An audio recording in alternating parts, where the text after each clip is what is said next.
Caroline de Souza, tá aí? A Caroline de Souza? Ah, Caroline, parabéns. Pode vir com essa vez.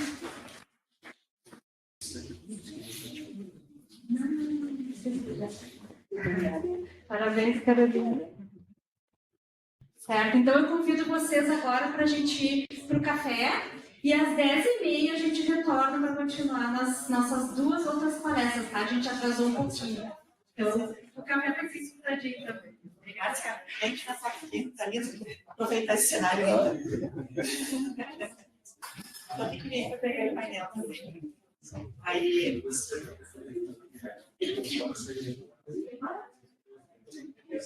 Obrigada. Tem que registrar, né? Aproveitar os momentos. Né? Sim, a gente tem que tirar foto nós também. No final a gente tira.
Mas deu para avançar algumas coisas. Estou esperando. Mas eu vou voltar com certeza. Ok. Já falei até com a Denise, Visita. Eu esqueci de. Eu não lembro se eu falei pro Cid aqui no Hamburgo do evento. Não me lembro se eu cheguei a falar para ele. Eu andei divulgando várias áreas. Né? Passei algumas coisas para a Denise, para o Cinho, eles vêm na OCS.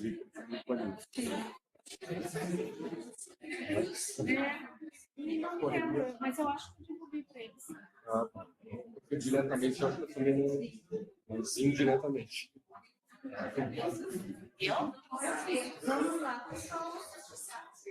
Vamos agora para a nossa primeira palestra do retorno.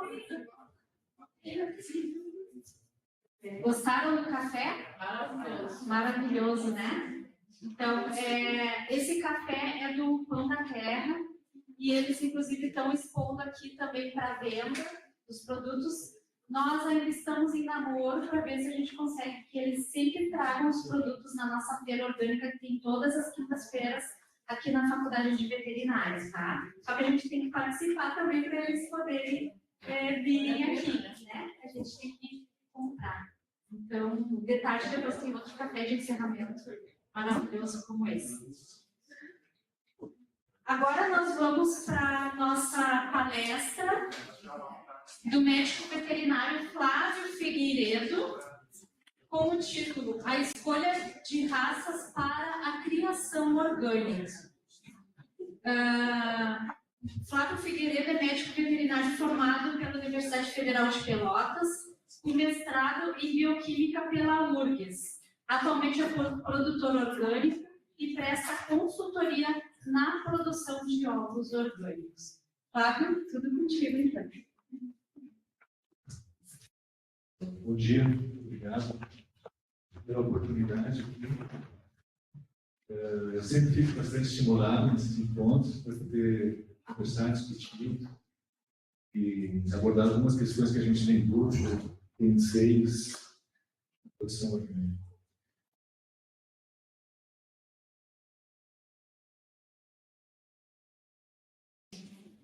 Bom, na apresentação, a professora Márcia falou, sou médico veterinário, já trabalho desde 2012 em produção de ovos orgânicos e, mais recentemente, envolvidos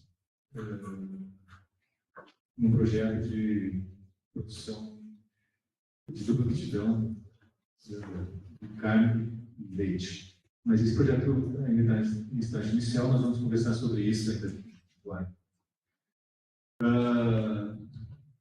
Essa é uma propriedade em Eldorado do Sul, uma área de 98 hectares. Tem 3 sistemas de produção de ovos orgânicos, divididos em 2 galpões, com capacidade de cada galpão aproximadamente 1.000 aves, pouco menos. E esse é um projeto também de apicultura, aproximadamente 25 a 30 caixas de abelha, e um projeto de produção de bovinos dupla aptidão para produção orgânica.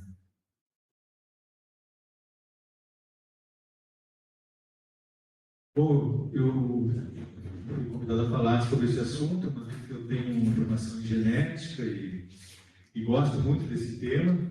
Esse tema é um tema pouco falado, produção orgânica, mas que eu considero de bastante relevância. E antes de tudo, eu gostaria de, com vocês, deixar mais aberto possível a participação de vocês nesses assuntos. Eu vou tentar falar aqui. E, desde já, eu me coloco à disposição, se alguém quiser dar um pitaco, fazer alguma observação, trazer alguma informação, sempre vai ser bem-vinda, mesmo seja durante a explanação. Bom, quando se fala em raças e genótipos, tem uma questão muito importante.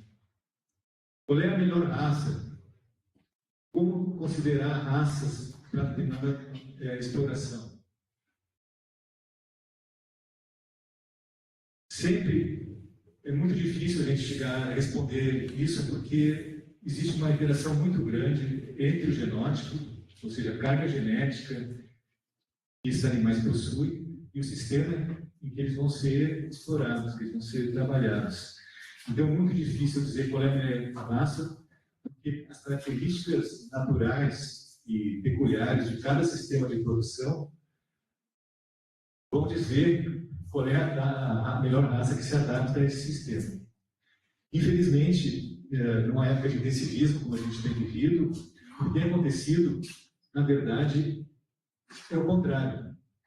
A genética começa a determinar qual é o ambiente que eu devo criar esses animais. Um exemplo disso, a gente está vivendo agora, né? As galinhas, as aves de alta produção. Existem empresas, mega empresas, atualmente 2 ou 3 que comandam o mundo,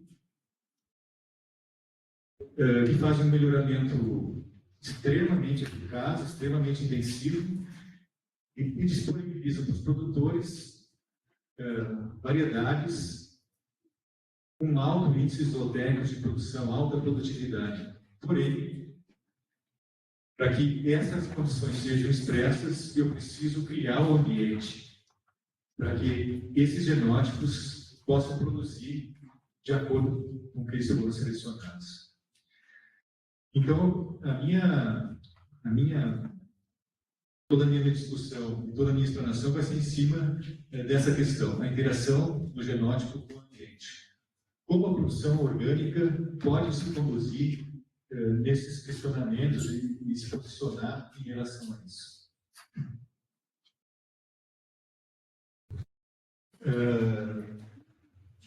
Em agricultura, nós temos uma enorme diversidade e isso foi construída ao longo de milhares de anos. Então, diversas variedades, raças, subespécies, que começou do Sudeste Asiático, uma galinha, vamos dizer, galinha original, uma espécie original chamada banquiva, galo de galos, né? E foi a partir de cada região em que ela foi sendo criada, domesticada, características foram incorporadas a essas populações, características especiais, peculiares. Isso é muito interessante e faz que uma árvore dessa pode ser apresentada aqui. uma diversidade genética muito grande e espalhada por toda a Terra. Todo lugar do mundo existe a produção de galinhas. A gente está gravando. Obrigada.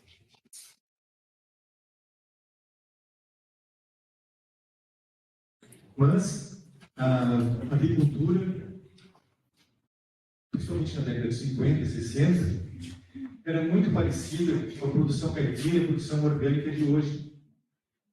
E para isso foram selecionadas raças, hoje chamadas de raças puras, as quais deram origem a esses genótipos que hoje a gente tem na agricultura industrial. E essas raças confluíram para que se possa produzir comercialmente ovos e carne. Então, citando aqui, essas duas raças, Devonshire e Rhodes Van Herten, são as principais genótipos, principais raças para a produção de ovos vermelhos, que é o tema de hoje, da produção orgânica. Não existe produção orgânica de ovos brancos, de genótipos de galinhas brancas hoje, ao menos no Rio Grande do Sul não existe, talvez creio que no Brasil também não existe. Então, essas duas raças que foram selecionadas, principalmente a Rhodes Van Herten e a New Hampshire, que é um melhoramento da Rhodes Van Herten, que geraram todas essas populações de ovos vermelhos, de galinhas que produzem ovos vermelhos hoje. Por outro lado, uma outra questão importante aqui é que esses genótipos, essas populações, essas raças, possuem pele amarela.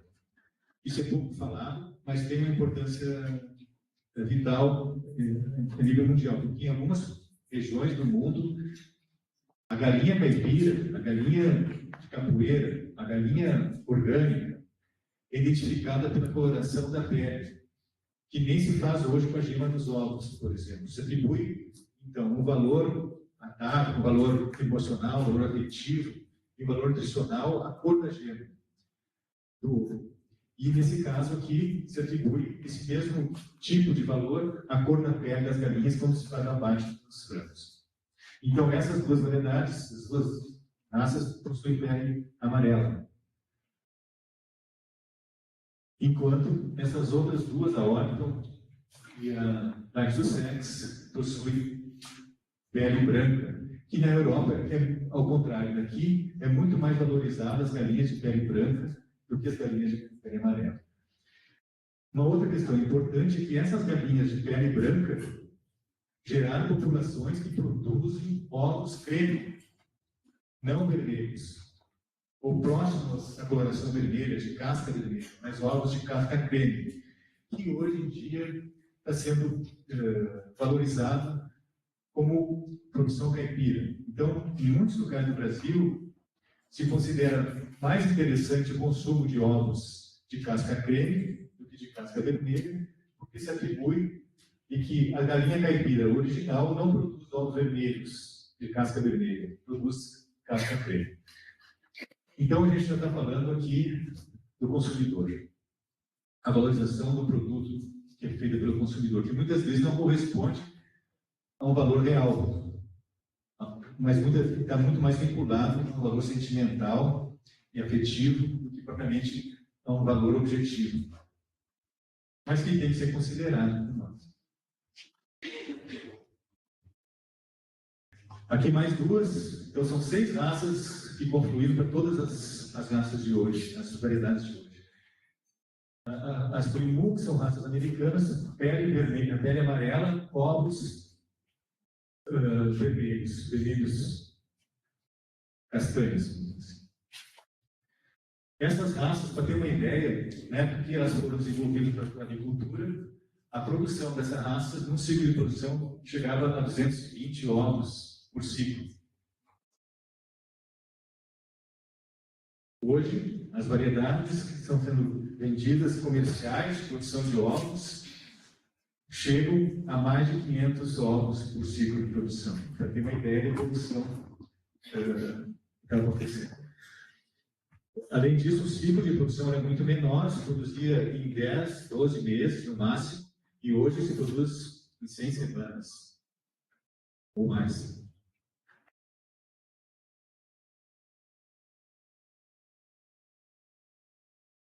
Aqui temos também as raças que deram origem a linhagens de ovos brancos, e essa é a principal raça, a Leghorn. É uma raça mediterrânea de altíssima produção, mesmo em estado puro. É bastante interessante porque o que determina essa alta produtividade dessa raça é um desenvolvimento de seu metabolismo extremamente acelerado e eficiente. O cruzamento dessas raças que produzem ovos brancos com as raças que produzem ovos castanhos também gerou diversos genótipos que hoje são utilizados na produção industrial em escala comercial. Usando o temperamento e a produtividade dessa raça, por exemplo, e as características de cor e docilidade, por exemplo, das raças anteriores.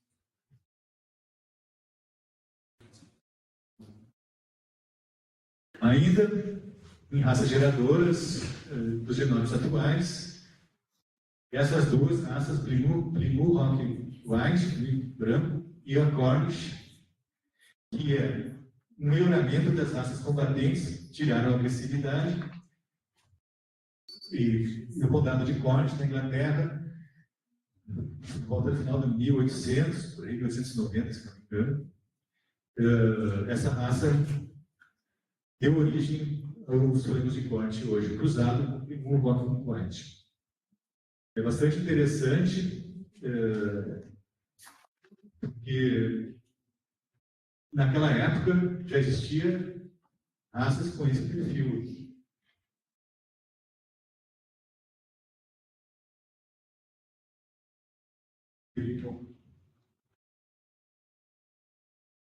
E aqui são matrizes de frango de corte oriundas desse cruzamento. Tem um grande número de variações, mas todas baseadas nesse cruzamento.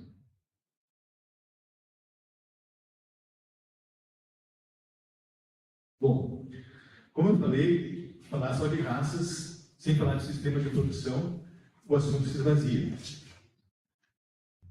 E a proposta aqui, que eu coloquei desde o início, é de viabilizar a raça ao sistema de produção. Não se pode falar de uma raça melhor ou pior se a gente não fala do sistema de produção. Onde ela deve ser criada, como ela deve ser conduzida nesse sistema. Quais as características do sistema para que eu possa introduzir uma raça.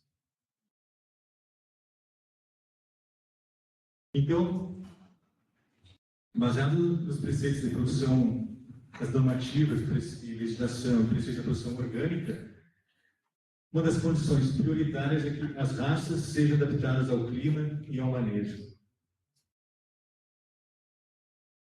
Respeito às necessidades e ao bem-estar dos animais, práticas amigáveis, com mínimo de estresse, depois tem nutrição, saúde, expressão do comportamento, relação homem-animal, estados emocionais positivos. E outra questão importante em agricultura, pastagem ou vegetação arbórea. Infelizmente, a partir da 52, muitos desses preceitos têm sido arranhados pela modificação da legislação. A diminuição da densidade de árvores, de postura, da área externa, que passou a 3 metros quadrados por ano em poteiros isolados e de 0,8 em poteiros rotacionados, faz com que esses preceitos da produção orgânica, nutrição, saúde, expressão do comportamento, relação ao homem-animal, estados emocionais positivos e pastagem de vegetação arbórea, principalmente, fiquem bastante prejudicados. E a questão é por que essa legislação foi modificada? O que mudou? O que ocasionou que houvesse essa modificação? embora não seja claro para muitos, mas existe uma ligação muito estrita com genótipos, com raças e com sistemas de produção para que isso tenha ocorrido. Bom, falando de linhagens comerciais e atuais, existem aqui, são citadas as principais linhagens hoje para a produção de ovos no Brasil. Entre parênteses, a empresa genética que produz essas linhagens. Notando aqui, essa Grimaud e a Novogen já não é mais e passou a ser EW. Na verdade, só são duas empresas que dominam esse mercado de raças, genótipo, de material genético para a produção de aves, tanto na área de corte quanto na área de postura.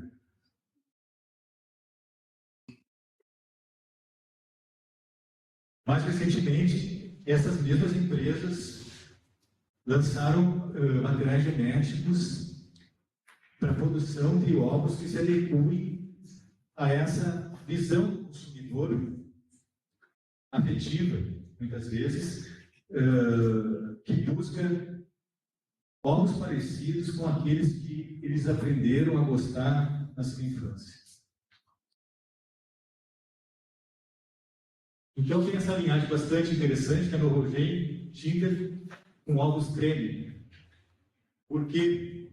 Porque o ovo creme está mais ligado à produção artesanal, hoje em dia, em muitos locais, não todos, do que propriamente o ovo castanho, o ovo vermelho. E isso satisfaz, então, o produtor, o consumidor, que busca essa relação afetiva, comercial, com o produto que ele quer consumir. Depois tem Novogen Green, Novogen Blue, eles são linhagens que produzem uma quantidade menor de ovos do que as linhagens mais produtivas, mas tem essa característica importante. Muitos produtores estão aderindo a essa questão por desejo, por anseio do consumidor em realizar esse sonho de consumir ovos azuis. Agora, em 2025, a Azul da Hendrix, uma linhagem bastante interessante também, produz produção relativamente alta, com bastante período, ciclo bastante longo de produção, chega a produzir 404 ovos azuis em 100 semanas.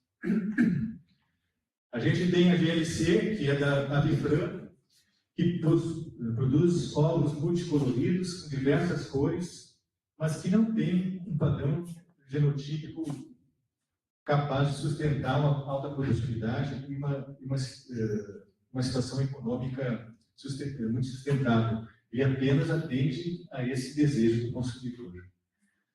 Na verdade, não é um genótipo, são vários genótipos reunidos que produzem ovos multicoloridos. A Embrapa 051 trabalhou de forma também interessante para a produção de uma raça de dupla aptidão, uma variedade de dupla aptidão para atender esse tipo de criação. E tem a Embrapa 051, que já há algum tempo vem produzindo ovos creme. É semi-pesada ou pesada, e ela pode ser utilizada para consumo de carne no final da postura, porque tem a qualidade de carne, sabor, qualidade e peso. Um galinha de postura chega a 2,13 quilos no final da postura. Isso em relação, por exemplo, a Novogen Kinder, que é uma galinha, uma variedade branca, interessante, branca, que põe ovos creme. Que chega no final a 1,8 quilos aproximadamente, 1,75, é mais de meio quilo de diferença entre um genótipo e outro. E agora também recentemente a gramada de cultura, que trabalha com linhagens alternativas, está produzindo 4 variedades distintas, de postura colorida, mas não tem muita informação sobre isso, não tem catálogo que se possa confiar. Pelo menos a gente não apresentou nenhum catálogo mais confiável, nem para que se possa fazer uma avaliação sobre isso. Então fica sempre a pergunta, mas vem cá, qual é a melhor linhagem, qual é a melhor, tudo que tu apresentou, qual é? Eu quero começar a produção orgânica, quero começar a produzir o ar livre, o sistema agroecológico, qual é a melhor linha que eu devo utilizar? Todo mundo pergunta isso. E eu acho que está no jeito todo mundo, qual é a melhor? Aqui, então, das linhagens convencionais, das linhagens comerciais, e pertencente a só 2 grupos genéticos, EDAP da Alemanha e a Hendrix da Holanda, eu selecionei 4 variedades de cada, que são excelentes animais de posturas, excelentes produtores. São linhagens de altíssima produtividade e cada ano que passa, elas aumentam a sua produtividade. E está sendo usado em produção orgânica essas linhagens. A Bovan, eu mesmo estou usando Bovan, eu vou explicar depois por quê. DeKalb Brown, Icex Brown e a Isa Brown, a famosa Isa Brown, que alguns produtores usam por muitos anos, usaram por muitos anos. Depois do PW, a Loma Brown, que é a mais usada em produção orgânica no mundo todo, Highline, Norwegian Brown e Norwegian Tinta. Então, não são as únicas, mas eu considerei aqui, baseado nos índices ou técnicos, como as principais e mais produtivas linhagens comerciais da atualidade. Aqui a Loma, no Brasil não tem tanta expressão, mas a nível mundial é o genótipo mais utilizado na produção orgânica. E o motivo para isso é docilidade, é comportamental a escolha. Embora ela tenha uma produção bastante significativa, com 445 ovos em 95 semanas, o tamanho do ovo predominantemente de ovos extra, ou seja, com mais de 63 gramas, uma rentabilidade relativamente alta e de pele amarela. Alguém que me pergunta, pode falar aí. A Bovan Black, e é que eu estou utilizando no momento. É uma foideira pesada, na anterior elétrica, que tem uma produção muito alta, altíssima, para uma foideira pesada. Porque geralmente, e esse é o paradigma da seleção genética, não se consegue selecionar ao mesmo tempo animais para produção de carne e para produção de ovos. São seleções antagônicas. Isso, até há poucos anos atrás, até bem pouco, era lei. E vem começando a mudar, é isso que eu vou começar a falar. Mas essa é uma foideira pesada, em 6 semanas produz até 445 ovos. Tem uma menor mortalidade, maior peso e maior consumo de ração. O custo de produção é relativamente alto. Mas tem uma questão bastante importante aqui que fez eu escolher essa variedade, que é uma alta adaptabilidade e rusticidade. E em sistemas orgânicos, em geral, esse fator, e isso tem me dado conta e tem estudado bastante, esse fator começa a ser um fator preponderante na escolha dos genótipos. Não tanto a alta produção, mas a adaptabilidade começou a ser, não só em aves, mas em todas as criações, começou a ser um dos quesitos mais importantes na seleção genética.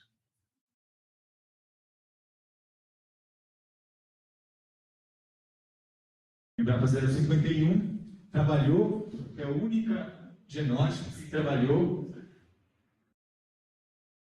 o forrageamento, capacidade de forrageamento.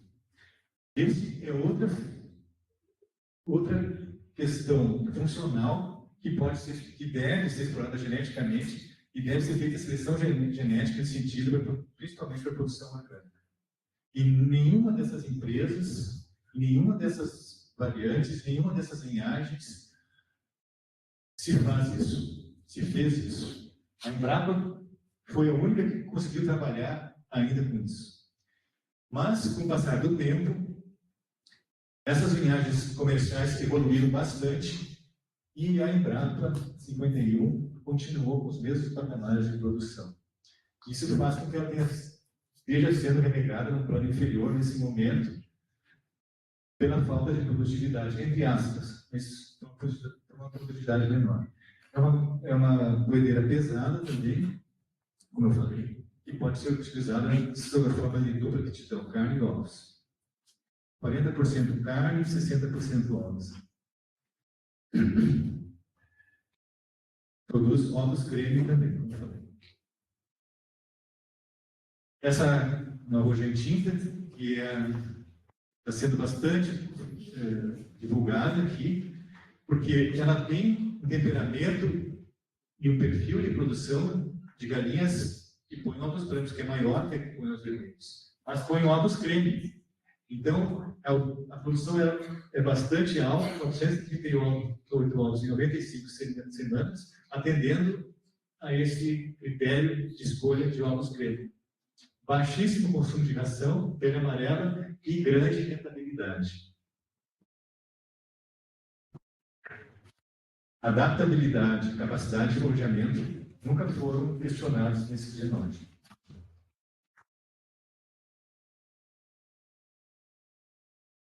Depois, as raças autônomas aqui no Brasil, que participam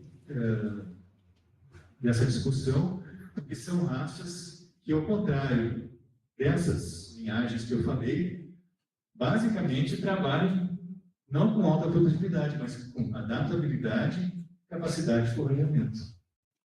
Por que eu estou falando delas aqui? Elas podem ser usadas comercialmente, como linhagens comerciais? Atualmente não seria uma escolha sustentável economicamente. Mas tem um aspecto bastante importante, que o cruzamento dessas raças com linhagens comerciais pode gerar um produto extremamente interessante para a produção orgânica.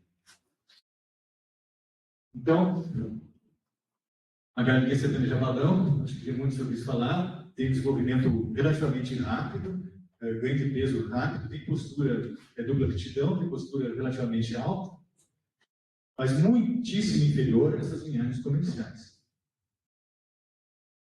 A galinha canela preta, talvez dos genótipos das autóctones, seja a galinha mais produtiva e que tem maior trabalho de seleção. E é promissora, tanto usada como raça pura em determinadas regiões específicas do Nordeste, principalmente, mas também, principalmente, em cruzamentos com esses genótipos comerciais. Índio gigante, eu ouvi falar também, esse é um índio gigantíssimo.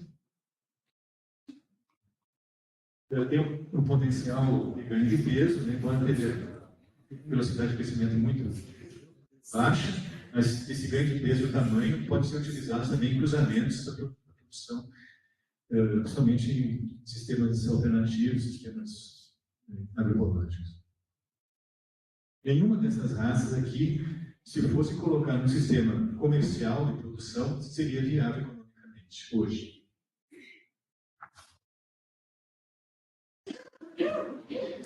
Diante dessa situação e do momento que a gente está vivendo, tem algumas questões que a produção orgânica precisa atender, que são questões emergentes da sociedade como um todo e também da legislação orgânica. A primeira questão de manejo é que é necessário acabar com sistemas mais cruéis, de produção mais cruéis. Então, por muitos e muitos anos, nós estamos criando linhagens de postura e abatendo bilhões de machos, de pintinhos machos diariamente. Todos vão para a ação animal. Isso tem gerado muita polêmica, muita revolta, muita discussão e um clamor público para que se pare de matar os pintinhos machos da produção avícola. Esse é uma questão que social não está inserido na legislação orgânica, mas que precisa, necessariamente, nós precisamos atender. A diminuição do sofrimento nas produções orgânicas, interessante que na normativa 52 se fala em a para anatômica do bico do pintinho. É um retrocesso em relação a isso. Enquanto nós temos, a sociedade pede para que o sistema de produção não traga sofrimento, a Instrução Normativa 52 inclui a paranatômica é uma dedicagem. Outra questão importante é o aumento da expectativa e qualidade de vida dos animais de produção. Isso é bastante interessante e, principalmente, está sendo bastante falado e divulgado em bovinos de leite, principalmente, e passou a ser um critério de seleção, o tempo em que um animal permanece no sistema produzindo com qualidade de vida. Existem genótipos específicos, genes genotipados, regiões genotipadas do DNA, que se pode selecionar para essa característica, qualidade de vida durante o processo produtivo. As ambientais, o sequestro de carbono, não preciso falar, muitos anos vem sendo discutido, existem metas mundiais para que isso seja alcançado. A contaminação ambiental, o balanço energético positivo de um sistema de produção. Embora o sistema de produção possa ser sustentável economicamente, ele pode ser deficitário energeticamente e isso causar um dano no planeta. Problemas ambientais que precisamos atender. Questões sociais, a sustentabilidade, aumento da qualidade dos produtos, então a gente já vem falando bastante disso, ovos com maior qualidade, com maior valor nutricional, com menos resíduos, leite selecionado com proteínas que não são alergênicas, que não causam problemas alérgicos, intolerâncias, com maior quantidade e qualidade de proteínas, e também a segurança alimentar, quer dizer, a diminuição ou a exclusão de resíduos maléficos ao sistema de produção. Então, uma das questões, genótipo de alta performance que causa sofrimento. Se consegue abater hoje frangos com 29 dias de idade.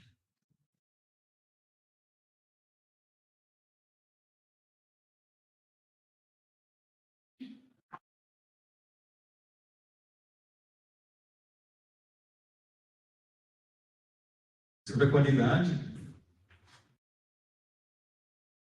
é interessante, esse aqui é um resultado do trabalho, né, de que os ovos na pasta, aqui o ovo escuro é o ovo de galinhas criado a pasto, e o ovo branco é da indústria. Em termos de carotenoides, houve essa diferença gritante aqui, 7 vezes mais, vitamina A, 2/3 mais de vitamina A, vitamina E, ômega 3. E menos colesterol e ácidos graxos saturados.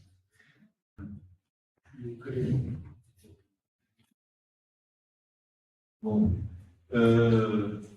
eu queria ressaltar que isso aqui, a cor dos ovos, a cor da gema e essas características nutricionais só são concedidas à produção orgânica quando a área externa da produção orgânica é bem explorada e tem uma condição própria para que se possa agregar esses valores da produção dentro da área externa. E, de forma conflitante também, A gente viu para 52 uma diminuição da área externa. Será que essas características que conferem qualidade à produção orgânica estão mantidas?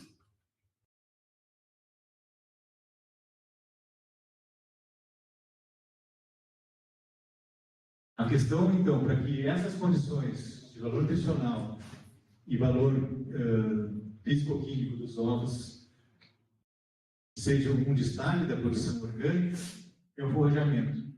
A capacidade que esses genótipos têm em tirar do meio, em tirar da área externa, condições especiais que a agricultura convencional ou a agricultura industrial não consegue.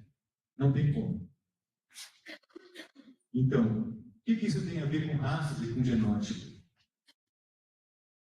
Essa capacidade de forrajamento não está presente nos genótipos atuais e tem que ser resgatada para que essas condições especiais da produção orgânica sejam mantidas e atendidas. Papel do macho. Esse é o papel do macho hoje da produção orgânica. Esses genótipos, o desenvolvimento econômico do macho como produtor de carne, que poderia ser uma alternativa, é ridículo. Não tem como criar machos de variedade de postura, economicamente. É inviável. Não tem genótipo para que o macho seja aproveitado. Essa qualidade aqui, isso aqui é na minha casa. Coloração, formação de carcaça, só pode ser conseguido, ossos longos, só pode ser conseguido em sistemas onde o forjamento das aves seja um principal atributo do sistema de produção. Aí surge, então, uma nova questão a ser discutida. E esse foi o meu propósito hoje aqui. A dupla aptidão para a produção orgânica é uma quebra de paradigma. Sempre, e eu acho que muitos de vocês, alunos, profissionais, ouviram dizer que seleção genética antagônica. No caso aqui, carne e ovos, e bovinos, leite e carne, e assim por diante. É impossível, eu fui no podcast e eu falei isso. E o cara que está me entrevistando disse, mas isso eu não acredito. Não existe isso. Só existe ou produção de carne ou produção de ovos. As duas coisas é impossível. Ele me falou. E isso eu tenho ouvido bastante. E realmente, anos se tem trabalhado em cima dessa questão. A especialização. Então, são genótipos altamente especializados, selecionados por produtividade, com critérios genéticos com enorme pressão de seleção em cima de alguns critérios zootécnicos, que torna impossível mesmo eu selecionar animais de dupla aptidão. Mais recentemente, com a genotipagem de rebanhos e de populações diferentes em diversas partes do mundo, isso começou a mudar. E começou a se ver que é possível selecionar com vários critérios para conseguir animais duplamente produtivos. E que a soma dessas características, embora uma vaca de leite de dupla aptidão nunca vai ser mais produtiva do que um especialista em produção de leite, no mérito econômico, somado a diversas características, ela consegue superar. Então, para um sistema de produção, isso passa a ser interessante, porque eu tenho menor custo, eu tenho menor renda, mas eu tenho um sistema muito mais seguro. E tem sido demonstrado claramente que algumas características funcionais, não ligadas diretamente à produção, servem como base para esse mérito genético e principalmente na questão que tange a produção orgânica a um sistema imunológico robusto. É muito interessante isso, porque isso nunca foi discutido e nunca foi tema de seleção genética há uns anos atrás, que passou a ser agora. Então, características funcionais, como forrajamento das galinhas, capacidade comportamental, docilidade,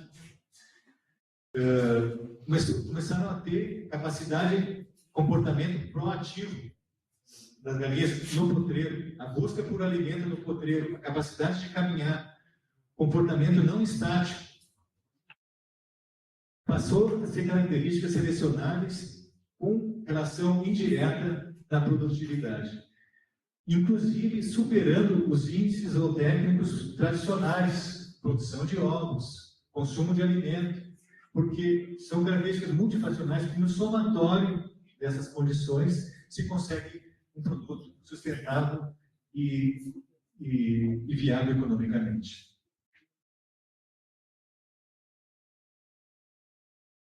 Então, essa expressão, a galinha certa para o lugar certo, passou a ter força. Qual é a melhor raça?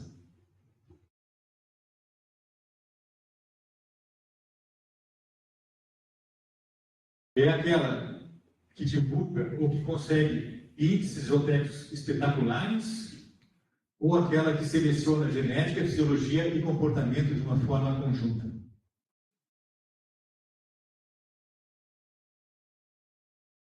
Esse trabalho é um trabalho recente na Itália, muito elucidativo.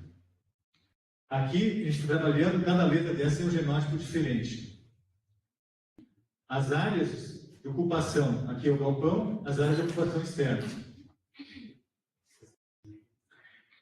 O percentual em vermelho é o tempo que ele leva, que esse genótipo leva para ocupar essa área.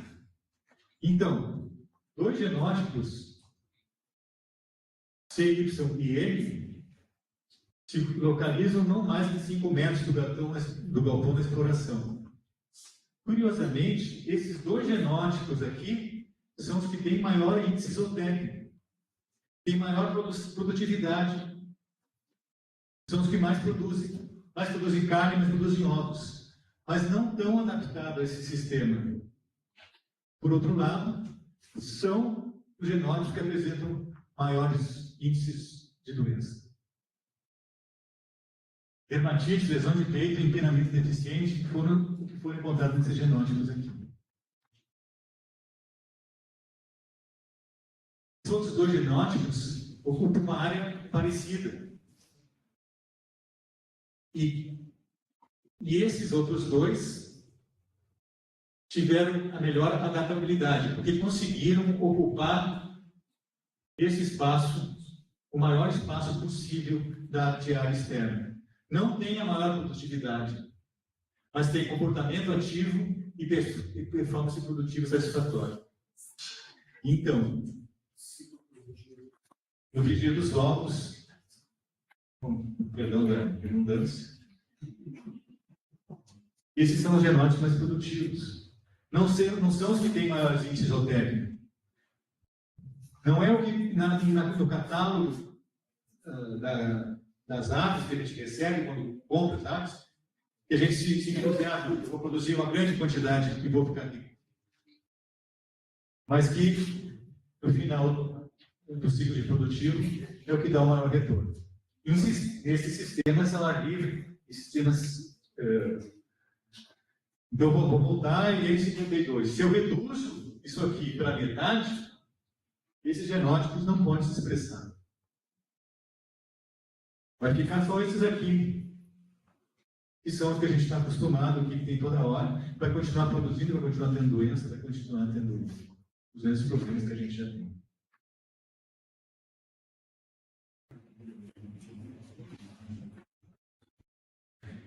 Então, novas raças, cruzamentos ou novas linhagens comerciais devem ser selecionadas para adaptabilidade ao sistema orgânico. Qual é a melhor raça? Que exige uma cinética própria, muitas vezes em ambientes pobres. Não adianta eu ter um genótipo com uma capacidade de alta produção se eu tenho um ambiente pobre e ele não consegue se expressar. Para propor qualidade ao sistema é fundamental o uso de antioxidantes naturais na alimentação das aves, como os pastos plantados nos coteiros em quantidade e qualidade satisfatória. Vou mostrar um outro slide. Então, para agregar qualidade no produto, eu tenho que ter qualidade ambiental no sistema de produção. Para identificar o melhor genótipo para o sistema orgânico, implica na seleção de um grande número de características comportamentais, genéticas e fisiológicas, e não somente nos índices zootécnicos. Volto à pergunta: qual é a melhor raça?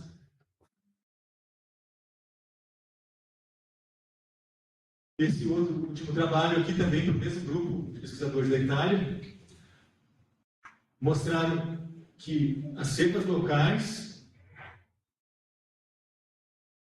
são três classificação de genótipos, né? Raças autóctones, cepas locais, né? De crescimento lento e de crescimento rápido.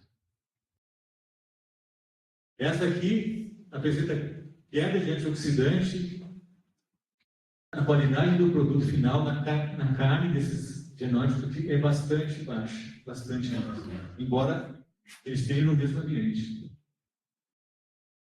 E esses outros genótipos aqui apresentam esse comportamento investigativo e de cinética. Não basta ser só cinético, de caminhar, correr. Ele tem que ter esse comportamento investigativo, procura por ali, ciscar, forrajar.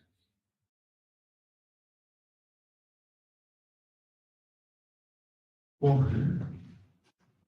então eu falei um pouco de raça de produção orgânica para produção de ovos aqui. Eu não posso falar de todas as raças para todos os sistemas de produção, isso leva uns 3 dias. Eu vou tentar, é onde eu estou mais inserido, mas falar em bovinocultura é o outro sistema que eu estou inserido. Mas eu queria ressaltar isso aqui. A lógica para a bovinocultura é exatamente a mesma. Então, as demandas que a gente tem que atender na produção orgânica é que, no mínimo, 60% da matéria a ser ingerida seja de origem orgânica, né? E que a densidade estipulada de áreas terras de 500 metros quadrados para cada 100 kg de peso vivo.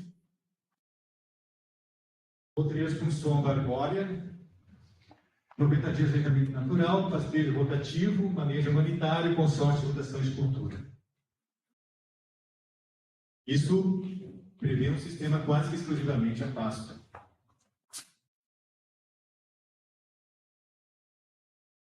E aqui a gente tem a nossa realidade na produção convencional, a especialização como ferramenta do sucesso.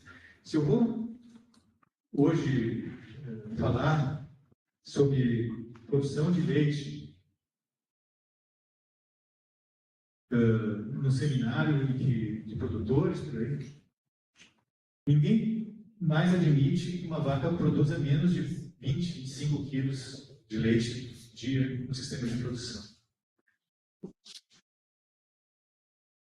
E, além disso, o sistema hoje, que está mais sendo divulgado como sistema sustentável economicamente, Compospar, prevê vacas com produção mínima de 30 quilos dia. Então, é a mesma lógica.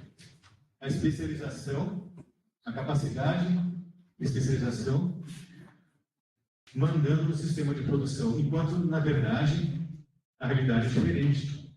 O sistema de produção tem que mandar na genética. As raças têm que se adaptar ao sistema, não criar um sistema para que o potencial genético da raça se manifeste.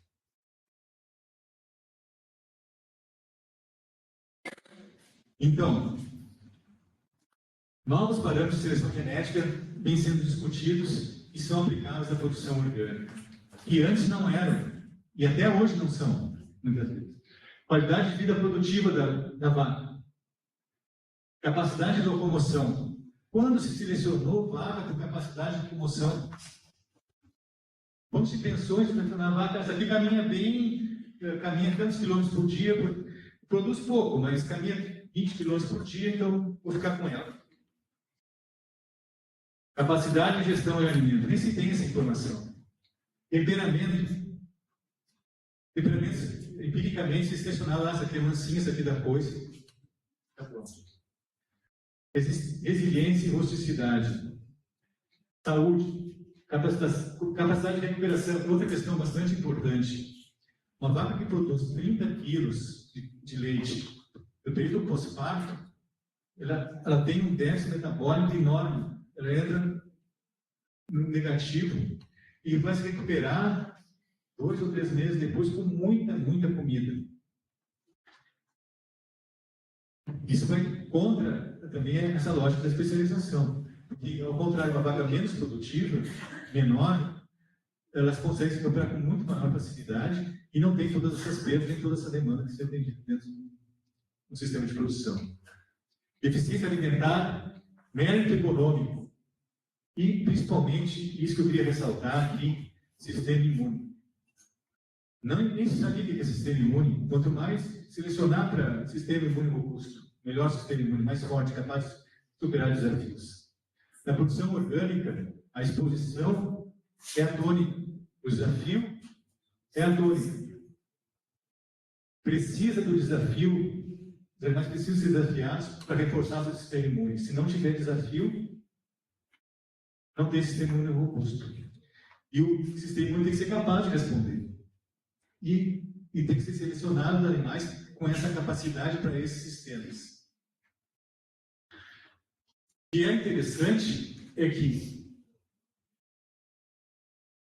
o conjunto desses critérios de seleção não objetivos, que eram renegados a segundo plano, passam a confluir e ser mais importante hoje que os critérios de seleção objetivos que se tinha anteriormente, como produção de leite, consumo de alimento, taxa de prenhez, porque eles somados, como um todo, conflui para isso o mérito econômico.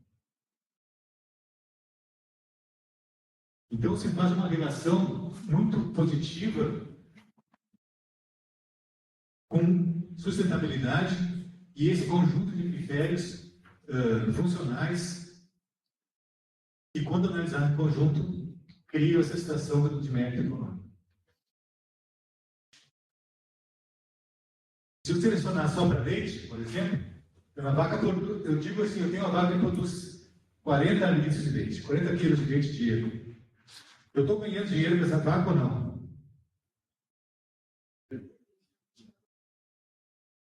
Não dá para dizer.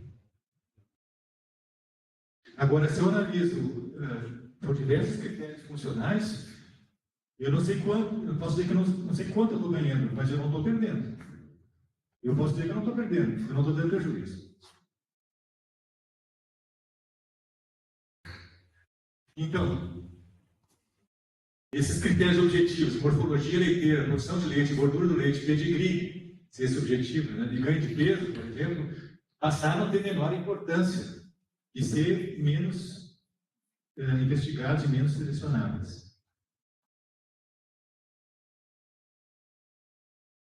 Então, da mesma forma que as galinhas, que os genótipos das galinhas, as raças da evolução leiteira orgânica, a adaptabilidade é a questão principal. A condição que leva um genótipo a se adaptar ao sistema que tu tem. É um critério altamente subjetivo. O que é adaptabilidade? Como a gente tem na produção orgânica, sistema de produção a pasto, exclusivamente, a gente está vivendo questões de mudanças climáticas extremas, a impossibilidade e a insegurança em utilizar alimentos concentrados, tanto na produção orgânica como na produção convencional.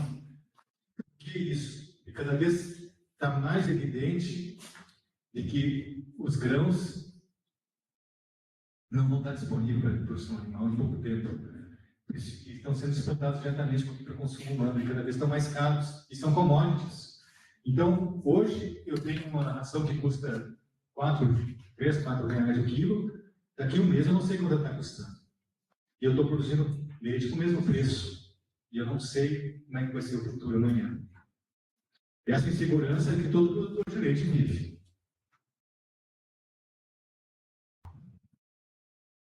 Precisamos também estabelecer novas atitudes éticas, como o aproveitamento do macho também, mesmo jeito que nas aves, do terneiro macho na produção de leite. Inconcebível mais sacrificar machos na produção de leite. A sociedade não tolera mais isso. E também a produção de um produto com qualidade superior.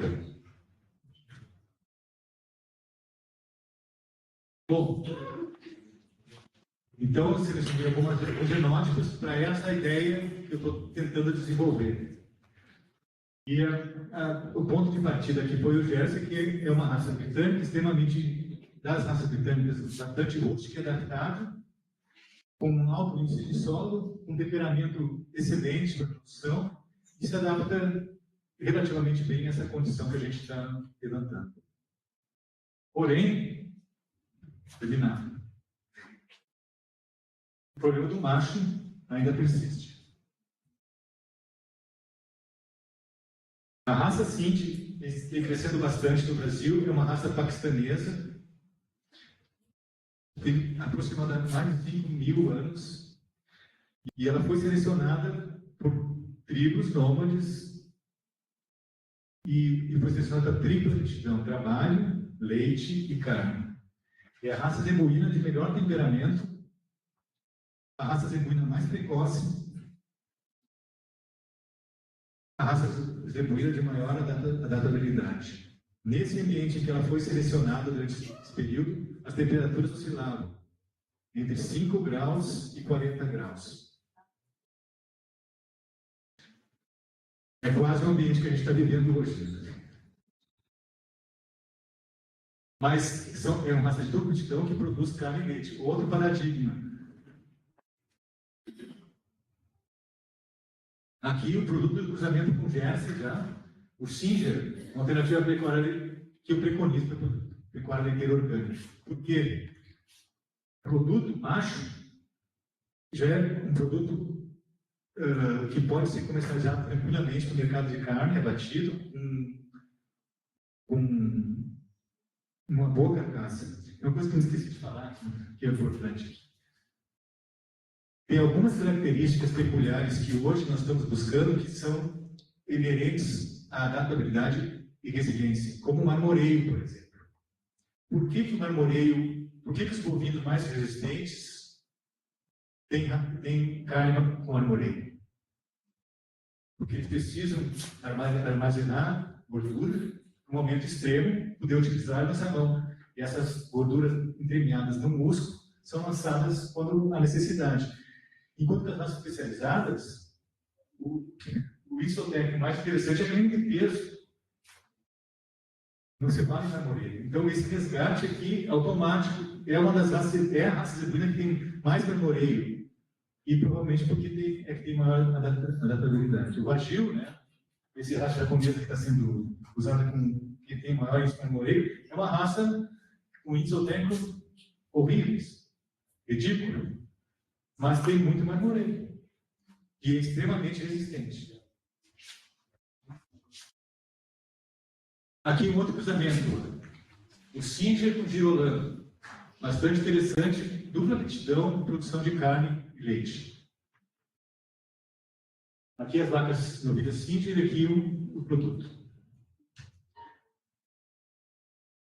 Sindolando. Vou passar mais rápido, eu gostaria, para terminar aqui. Tá? Cruzamento de holandês com Sindhi, são animais altamente produtivos, dupla aptidão, um volume maior do que o Singer, né? Produção maior e extremamente resistente. Agora, a questão do parasitismo também, a raça Sindhi tem extrema resiliência para carrapato, bastante resistente. É interessante que hoje no Nordeste A raça Sind é criada em condições extremas e produz em condições extremas. Rio Grande do Norte, por exemplo, onde é um berço da raça Sind, chove, onde ela é criada, chove 300 por ano. E ela produz leite durante todo o ano. Grandes quantidades? Não é grandes quantidades. Em sistema de produção, a base com suplementação. Produz quantidades menores.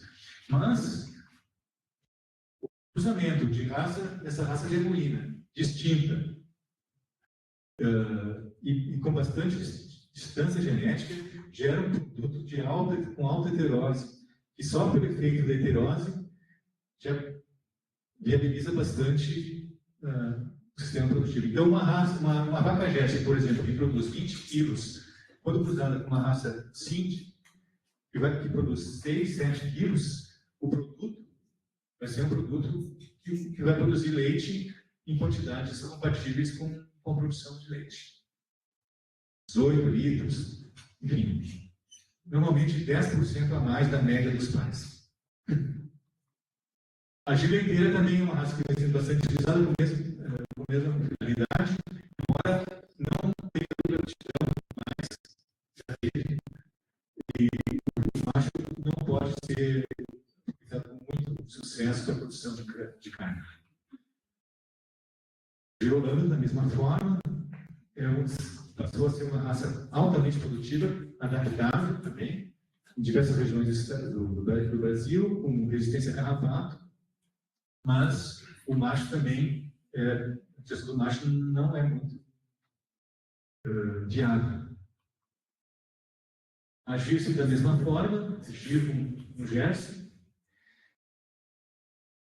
também não viabiliza a produção do macho. E eu trago aqui uma raça bastante conhecida, mundialmente conhecida, que teve uma implantação no Brasil de muitos anos atrás e não foi bem sucedida devido a problemas do carrapato, mas que é a principal raça de dupla aptidão no mundo, que é a Fleck Vic, e que tem uma característica bastante importante, funcional. São animais de extrema saúde. São animais produtivos, tanto para carne quanto para leite. Para ter uma ideia, a média da raça Fleck Vic na Alemanha e Áustria é 9.000 litros de leite por lactação.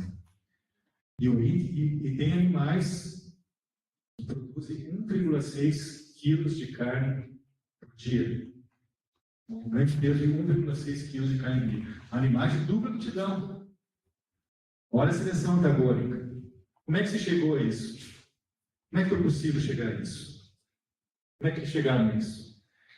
Essa raça, se for colocada assim como ela está no Mato Grosso do Sul, o Pará, Rondônia, ela vai sucumbir. Mas se eu fizer cruzamentos com raças autóctones, principalmente com a raça Sind, por exemplo, eu gero um produto bastante interessante, tanto para a produção de leite quanto para a produção de carne, extremamente adaptável. Aqui é uma variação já do Fleck Vic, que é assim Brasil. Vou passar aqui o cruzamento Sind do Fleck Vic. Esse cruzamento que eu preconizo, que eu acho bastante interessante também, está no final, tem que terminar. A caracu, a raça autóctone, que pode ser usada em terminação de animais, com capacidade leiteira, com capacidade de adaptação, uma raça continental, que deve também ser usada para essa finalidade. O vaneiro que é duro, acho que já ouviram falar, está sendo explorada e desenvolvida, estudada para produção de carne e leite dupla aptidão com alta resiliência.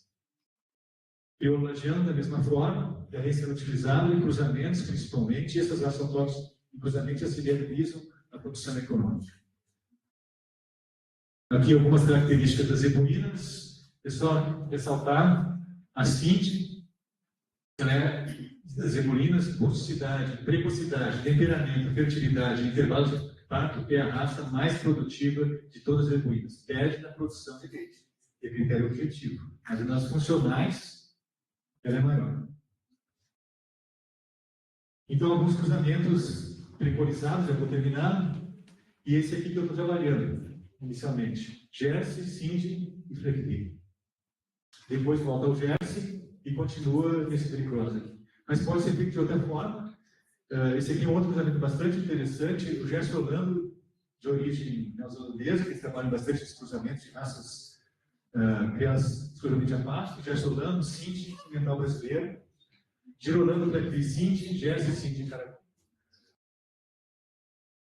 Depois, para a carne, também, Cindy, Angus e Caracu. E esse Angus pode ser substituído por diversas raças aqui, as britânicas e outras, Senegal, Bosmara.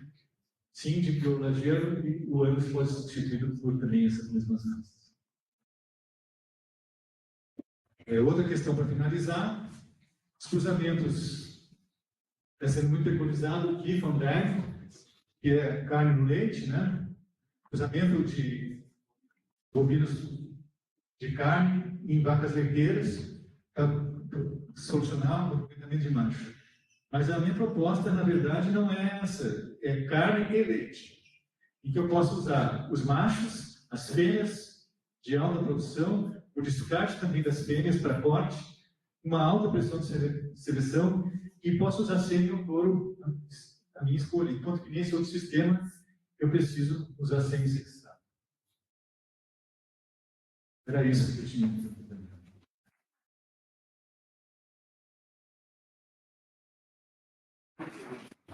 Obrigada, Flávio. Muito interessante, né? Mas infelizmente eu tinha que ficar levantando a plaquetinha de fim ali para o Flávio.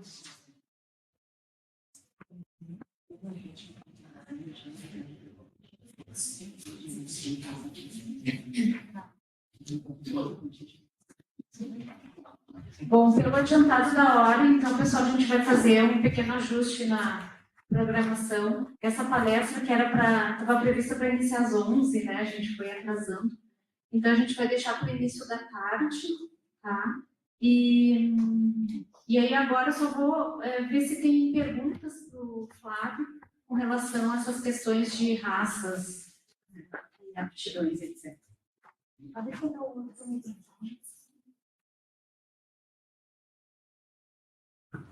Antes que eu esqueça, vou mandar o mimo para o Flávio também, como agradecimento. Obrigada, Flávio.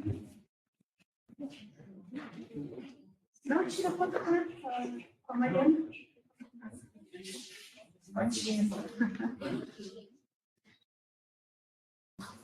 Tem uma pergunta, né? Tem alguém que pergunta? Eduardo.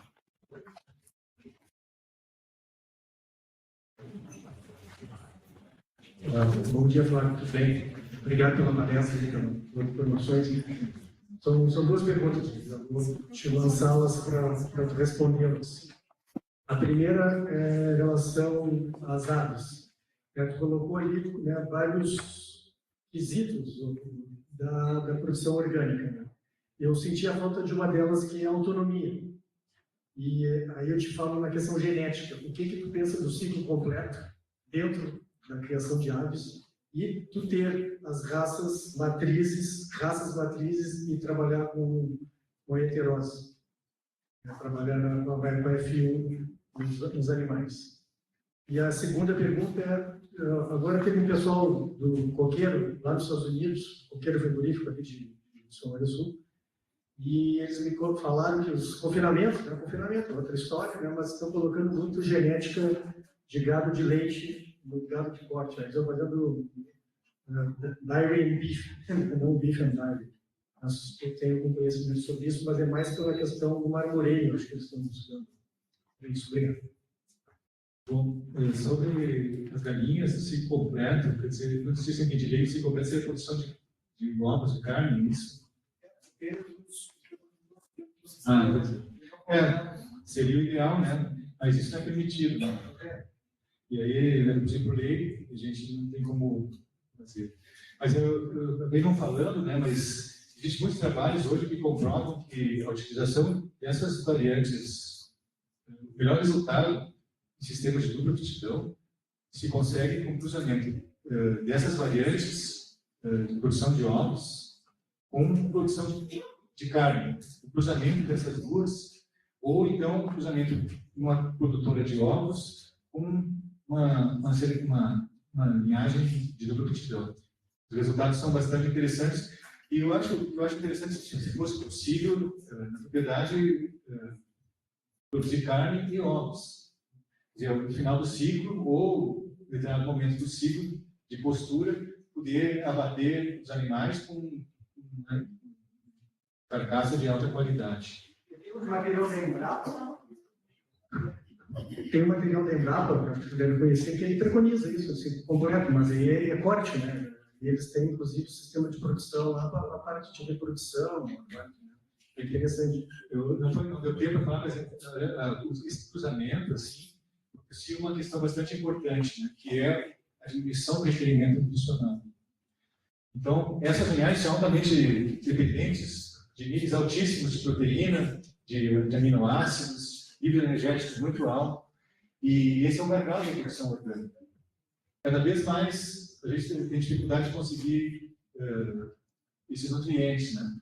Mas se eu conseguir fazer esses cruzamentos e conseguir um animal mais adaptado e de menor exigência, eu consigo sair desse gargalo, ao menos em parte. Não fico tão dependente de soja, não, de metionina, de núcleo. Eu consigo criar um genótipo adaptado e com menor requerimento nutricional, que eu possa, inclusive, produzir na propriedade esses alimentos, uma forma desses nutrientes, ou então, ao menos, comprar e viabilizar o meu sistema de produção. E a outra do Darwin. Pois é, essa aí, o que eu tenho notado é que a heterose, por exemplo, é um fator fundamental, por exemplo, no cruzamento de gado de corte com gado de leite. Então, eles conseguem, e o temperamento também para confinamento do gado de leite, por exemplo, é bastante interessante. E isso é interessante porque o gado de leite, teoricamente, seria menos produtivo para a produção de carne no confinamento, mas quando cruzado com a heterose, ele passa a ter o mesmo desempenho de um animal de corte. E a vantagem de temperamento muito mais amigável. Assim. Então, para confinamento, isso é bastante interessante. Isso. E, aliás, na verdade, o cruzamento de gado de corte para fazer matriz, esse cruzamento com vacas leiteiras é bastante interessante, porque produz uma matriz, esse clipe que é dado para os terneiros, esse suplemento, que é dado para os terneiros na fase, é suprido com um cruzamento com uma vaca de leite, que pode dar um aporte leiteiro muito maior e tem um terneiro muito mais evoluído, né, naquele tempo. Temos mais uma pergunta aqui. Oi, Flávio. Eu queria saber, em relação ao mérito genético e a questão da rusticidade também na agricultura colonial, quais são os institutos hoje, tanto de faculdade, ou, por exemplo, Embrapa, que estão voltados à pesquisa e, por exemplo, mestrado, doutorado, trabalho de extensão, para identificar essa genética que tu colocou para nós? Porque eu vejo assim, ó, tu trouxe um trabalho da Itália. Eu, às vezes, vou pesquisar e eu não acho, sabe? Eu vejo que a Embrapa teve a Embrapa 51, a galinha e parou ali. Onde é que a gente tem isso hoje no Brasil, que está ativo, que está... Eu desconheço. Tu também desconhece? Não, porque a gente está falando dos animais que a gente vai criar na criação orgânica, mas parece que não existe essa atenção ainda, não chegou até os meios acadêmicos e tampouco a pesquisa. Mas até a nível mundial, isso principalmente porque não domínio dessas empresas todas. Então, é difícil, mas seria bem interessante a gente ter uma estrutura para criar esse genótipo. Então, eu trabalhei com raças puras há um tempo atrás, muitos anos atrás, eu cheguei a ter nove raças diferentes, com 2 populações de cada raça, 18 lotes diferentes de raças puras, tentando tentar resgatar essa questão da produtividade daquelas raças anteriores e poder aproveitar aquelas questões que já tinham nela, como alimento, a produtividade e tal. Até fui eu mesmo no mapa lá, falei com a Anja, para tentar realizar esse incubatório para produção orgânica, que na época nem tinha legislação. Mas não é possível. Essa questão também passa muito pela legislação. Porque uma vez que tu não tem viabilidade econômica em produzir isso, para tudo. E a legislação impede, então é bem mais difícil. Alguma outra pergunta?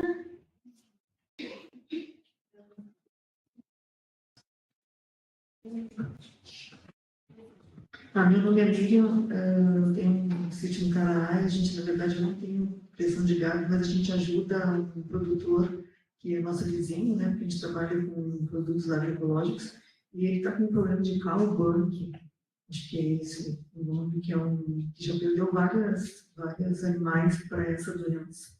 Eu não sei se tem alguma coisa preventiva que se pode fazer, porque a gente ajuda ele com cameirão, com outras coisas para o gado. Sinceramente, não sei. Tá bom. Não posso ajudar. Cowbank, o nome que falaram do problema que está acontecendo, que pegou vários animais para essa doença.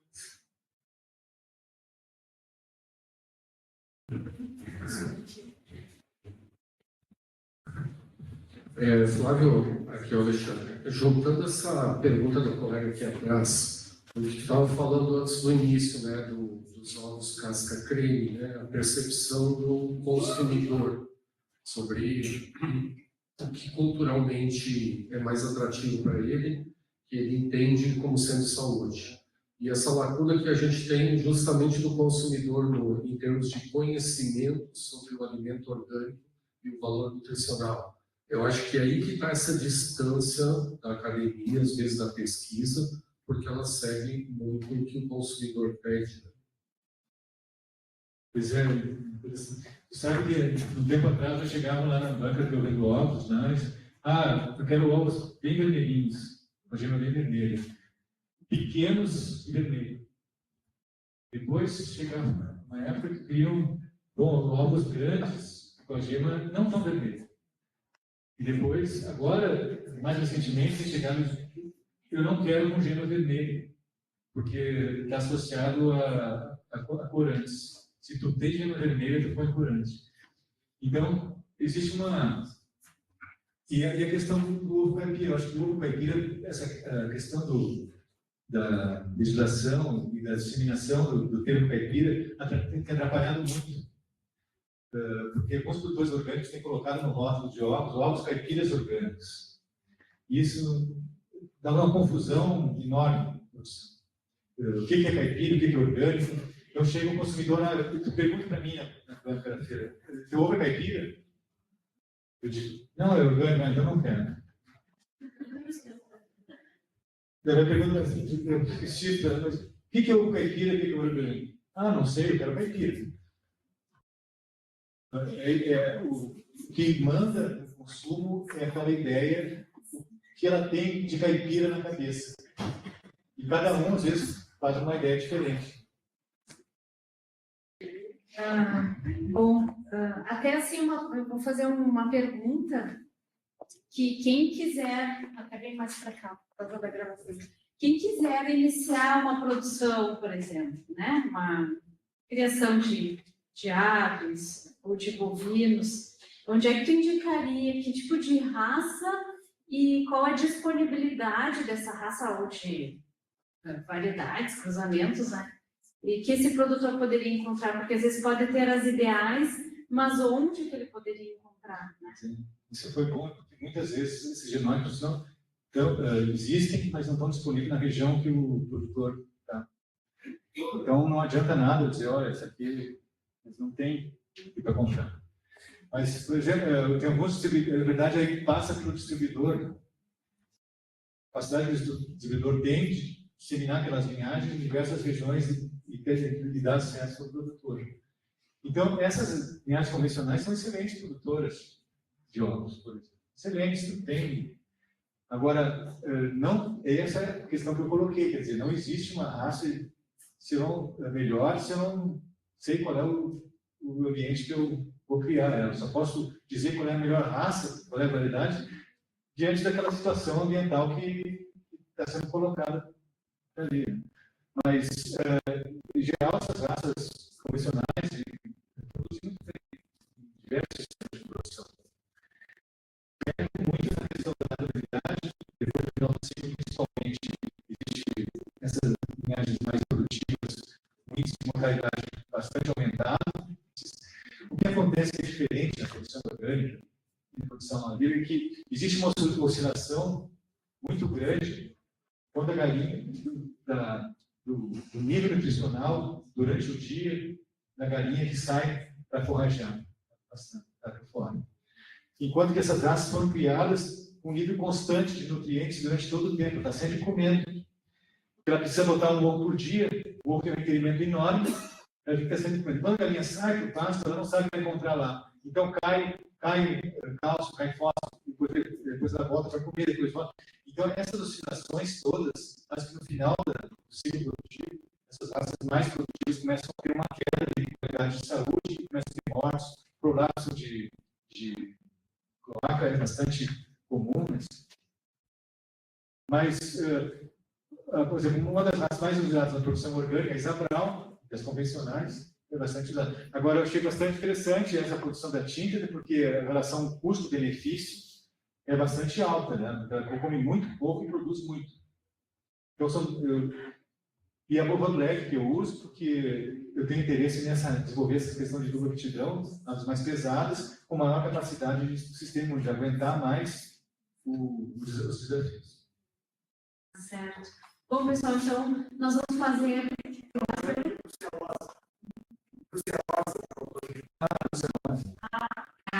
A doença que a produtora tinha falado, como é que é aquela doença? Albândia, brucelose. Tem uma nota.